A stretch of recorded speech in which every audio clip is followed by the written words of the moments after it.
काय होते, याची वेळेची बचत होती, त्याचबरोबर उत्पादन खर्च कमी होतोय. आता वेळेची बचत का होत्या, तर कमीत कमी वेळेमध्ये जास्तीत जास्त उत्पादन काढलं जाते. त्याचबरोबर उत्पादनाचा खर्च कमी का होतोय, तर उत्पादनाचा खर्च यासाठी कमी होतोय की कमी वेळेमध्ये व्हायला पाहिजे. मग आता ती जुळणी करण्यासाठी, जोड पार्ट बनवण्यासाठी आपल्याला त्याचं इंटरचेंजेबिलिटीचे फायदे पण आणि तोटे पण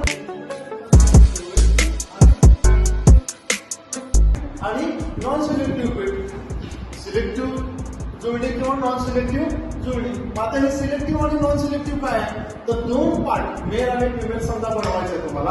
आता सिलेक्टिव्ह मध्ये काय करायला लागेल, मेल जर घेतला तर त्या मेलच्या मापाने तुम्हाला फिमेल बनवायचे. आणि त्याच्यामध्ये काय होते, असं की पार्ट मेल असं काय, फिमेल असं काय, मेल मधला कुठला पण घेता आणि फिमेल मधला कुठला घेता, तर त्या दोघांची जुळणी केली तर त्या दोघांची जुळणी बाय डिफॉल्ट व्हायला पाहिजे. म्हणजे तुमच्या जर गाडीचा सायकलचा कुठला एक पार्ट खराब झाला आणि मार्केटमधून जाऊन तुम्ही दुसरा पार्ट आणला, तर तो दुसरा पार्ट आणलेला आपला पहिल्या पार्टच्या जागेवर तसाच्या तसा काम करत बसलेला असला पाहिजे. त्यालाच काय म्हणणार आपण, इंटरचेंजेबिलिटी सिस्टम.